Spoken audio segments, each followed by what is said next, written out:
We call on contestant number 1.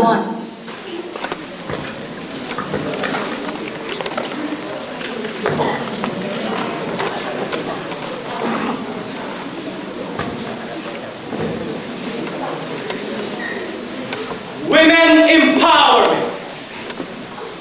This is the resounding cry of our women. A pleasant day to our distinguished guests, to our most benevolent sponsor, the Carbonell clan, to the most able and respected members of the Board of Judges, my opponents,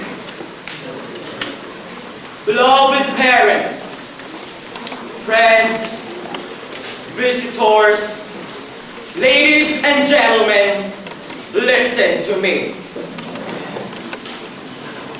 I'm a young man who belongs to the alleged superior gender, the male species. It was a common belief in our Philippine society in yesteryears that men always lead and take major roles in almost all jobs, associations, organizations, and in various activities. All of these were in the past, when the gender gap was so practiced. Things have changed, life has changed. My friends, we are now in a modern era, where women take the reign challenge of leadership, where their skills, knowledge, and capabilities are put to test. Their battle cry for women empowerment is now being heard. Through the years, women have been working hard to attain political and social equality. Some countries are clearly more advanced than others in rectifying this historical error. Many women leaders have proven that women can become agents of change for a better society. Remember Cleopatra in antique Egypt? Theodora in the Byzantine Empire? What about Queen Elizabeth I and Queen Victoria? What do you say about Great Britain having a woman prime minister? The Iron Lady, Margaret Thatcher. In the Scandinavian countries in Europe, led by queens. Right here in our country, women leaders had made a mark. Looking back, it was in 1986 when the simple, soft-spoken widow of the late Senator Benigno Aquino took the presidential seat after the first EDSA revolution. From a simple housewife, she took the challenge to lead the nation amidst political and economic crisis. It was not an easy task for President Corazon Aquino, because there were those who tried to overthrow her through a coup d'etat. For her years in politics, she dedicated her service in the restoration of democracy after quashing martial law. According to George L. Dominguez, the central question for women in roles of political leadership is how to be effective politicians without forgetting that they were women.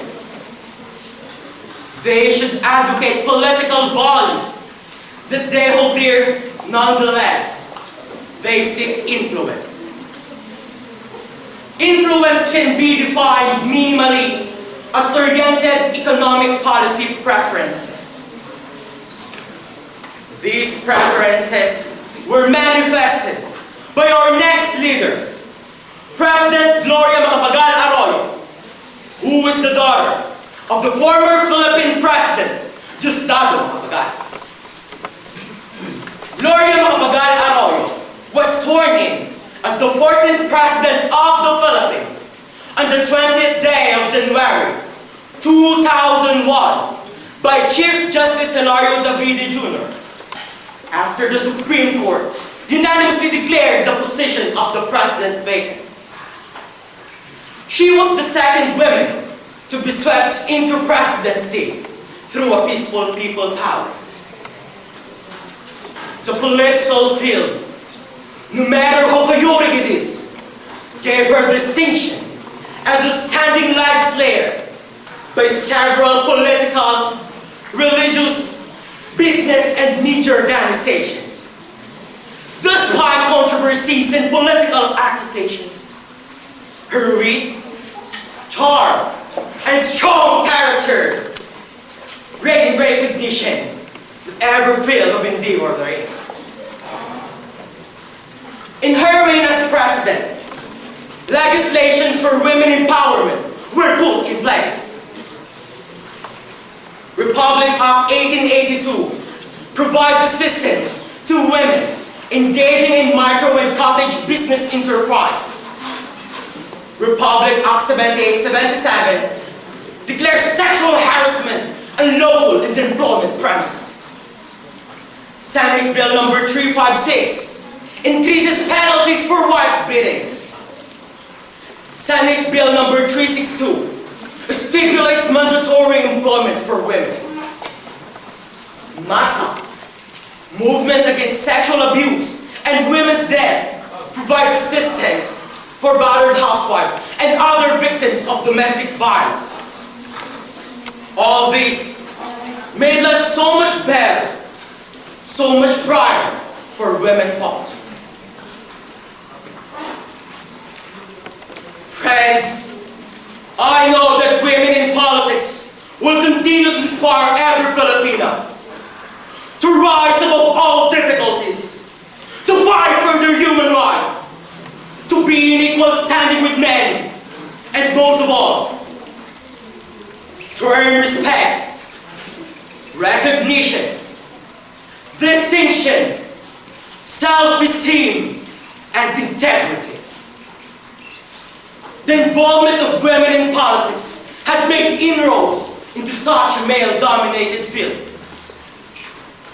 It gave way for women to be free from bondage of marginalization, gender stereotyping, subordination, multiple burdens, and violence.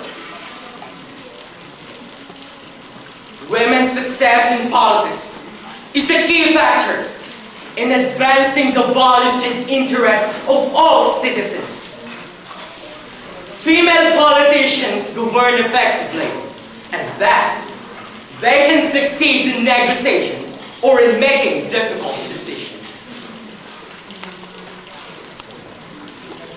Ladies and gentlemen, please be with me if I say that the involvement of Filipino women in politics has made a great difference in the life of Filipino people.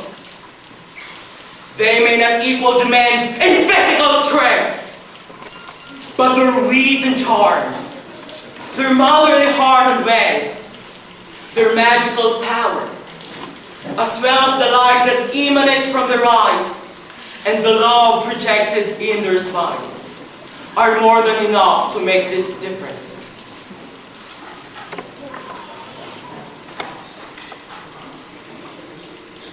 To our Filipino women who are in the arena of top politics, my heartfelt salutation.